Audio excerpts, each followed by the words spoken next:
श्री मुकेश शर्मा जी, श्री रामचंद्र प्रधान जी, श्री योगेश शुक्ला जी, प्रमुख सचिव परिवहन श्री अमित गुप्ता जी,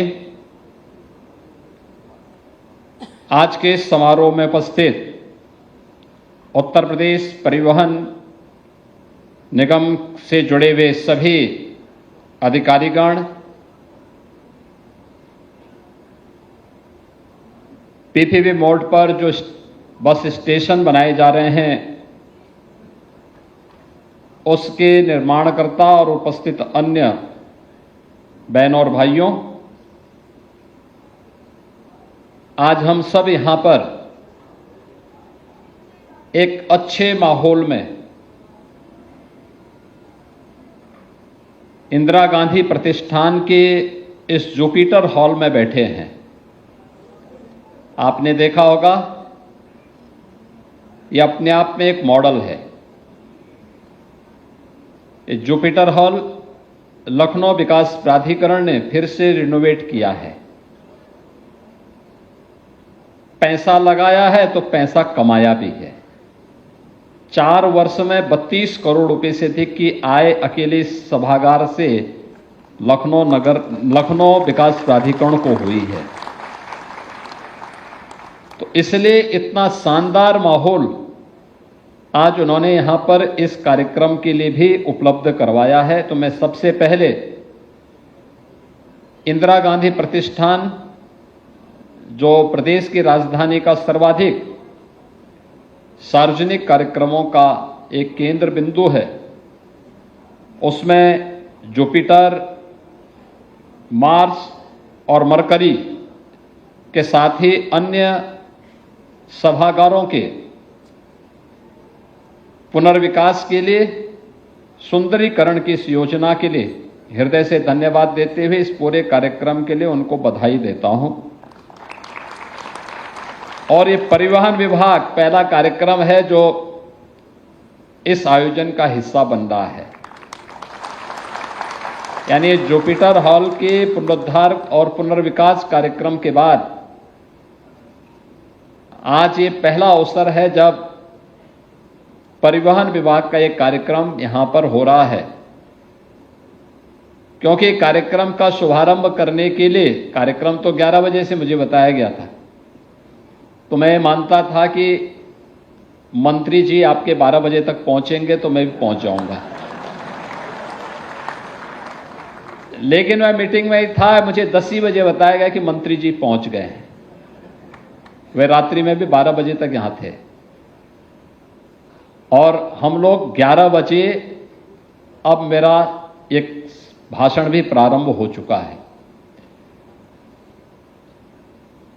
यह एक मॉडल है और मुझे लगता है कि मंत्री जी समय से पहले आए, तो इसका मतलब यह है कि अब वह भी चाहते हैं कि परिवहन विभाग के जो बस स्टेशन हैं वे भी इसी प्रकार से सुंदर बने, व्यवस्थित बने और आम जन को अपनी ओर आकर्षित कर सकें। इसलिए उनकी उपस्थिति अत्यंत महत्वपूर्ण है।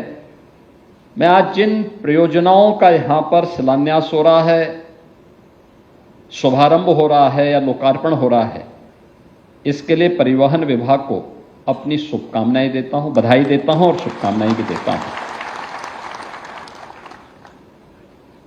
परिवहन विभाग प्रदेश के पब्लिक ट्रांसपोर्ट का सबसे बड़ा माध्यम है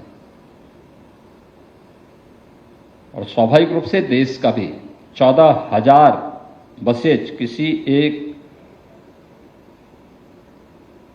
निगम के पास हों और उसके माध्यम से संचालित हो रहे हों, या उत्तर प्रदेश परिवहन निगम सफलतापूर्वक अपनी सेवाएं प्रदान कर रहा है। उसके चैलेंजेस भी हैं। इतनी विशाल आबादी के लिए सुविधा देना, और खासतौर पर अभी हाल ही में रक्षाबंधन के अवसर पर 3 दिनों तक लगातार बस सेवा, और वह भी बहनों को फ्री में बस सेवा को जो सुविधा आपने उपलब्ध करवाई वह और भी शानदार थी। यद्यपि उसका प्रचार प्रसार विभाग नहीं कर पाया। कितनी बहनों ने यात्रा की, इसके बारे में बहुत बता नहीं पाया। अगर उसका भी हाईलाइट करते तो लोगों के मन में एक और प्रचार का आपको आधार बनता, आपको एक अवसर था।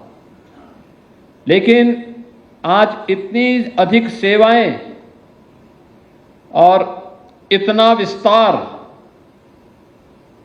ये आज की आवश्यकता है, लेकिन भविष्य की चुनौतियां भी हम सबको आगाह कर रही हैं।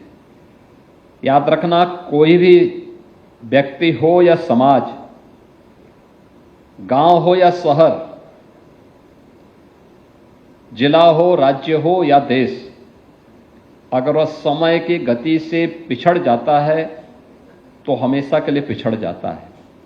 अगर वह समय की गति से 2 कदम आगे चलने की सामर्थ्य रखता है तो वही प्रगति के पथ पर आगे बढ़ करके अपना विजय श्री का झंडा गाड़ता है। और उस विजय श्री की, प्रगति की यात्रा में विजय श्री का झंडा गाड़ने के लिए हम भी विकसित भारत की इस परिकल्पना के सारथी बनेंगे। परिवहन विभाग के सामने पब्लिक ट्रांसपोर्ट की, सार्वजनिक क्षेत्र से जुड़ी हुई पब्लिक ट्रांसपोर्ट की इन सेवाओं को 3 प्रकार की उन योजनाओं के साथ हमारा शॉर्ट टर्म प्लानिंग हमारी क्या होगी,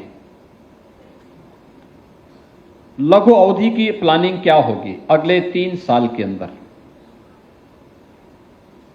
अगले 10 वर्ष के अंदर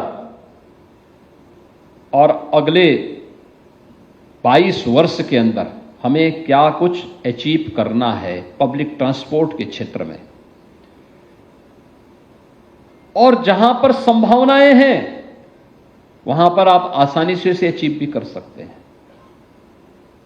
आसानी से, थोड़ा सा प्रयास, ये फाइल को लटकाने की आदत बंद करनी पड़ेगी। जन सुनवाई को तेजी के साथ आगे बढ़ाना पड़ेगा। विभाग में टीम वर्क को और सशक्त बनाना पड़ेगा, तो परिणाम आने में देर नहीं लगेगी, कोई देर नहीं लगेगी। और परिवहन विभाग ने करके दिखाया है। 2019 में प्रयागराज कुंभ, 2020 में वैश्विक महामारी कोरोना के दौरान जब 1 करोड़ कामगार और श्रमिक देश और से अलग अलग क्षेत्रों से अपने अपने गांव के लिए प्लान किए थे, न केवल उत्तर प्रदेश, बिहार, झारखंड, वेस्ट बंगाल, उड़ीसा, असम, इन सभी राज्यों से जुड़े हुए कामगार और श्रमिक इन 6 राज्यों से, उत्तर प्रदेश में सर्वाधिक थे, फिर बिहार के थे, वेस्ट बंगाल के थे, झारखंड थे, उड़ीसा था, असम था। वहां के लोगों को, उत्तर प्रदेश वासियों को उनके गांव तक और उत्तर प्रदेश के बाहर के जो कामगार और श्रमिक थे उन्हें उत्तर प्रदेश की बॉर्डर तक, सीमा तक। उत्तराखंड के प्रवासियों को हम लोगों ने उत्तराखंड के अंदर, जहां वहां की सरकार ने मांग की थी, देहरादून, हल्द्वानी और अन्य स्थलों पर, हरिद्वार तक पहुंचाने का में योगदान दिया था। तो मध्य प्रदेश के अंदर भी कुछ जगहों पर, राजस्थान, मध्य प्रदेश के अंदर भी कुछ स्थानों पर परिवहन विभाग के हमारे जो कर्मचारी थे, चालक परिचालक थे, उन्होंने सफलतापूर्वक उनको वहां तक पहुंचाने में अपना योगदान किया था। और अभी हाल ही में आपने देखा होगा, इसी वर्ष के प्रारंभ में दुनिया का सबसे बड़ा धार्मिक आध्यात्मिक आयोजन प्रयागराज महाकुंभ, कितना भीड़ था, 66 करोड़ लोग 45 दिन के आयोजन में आए थे और 45 दिन के इस आयोजन का हिस्सा बने थे। सर्वाधिक लोग आ रहे थे बसेस से, अपने अपने वाहन से आ रहे थे।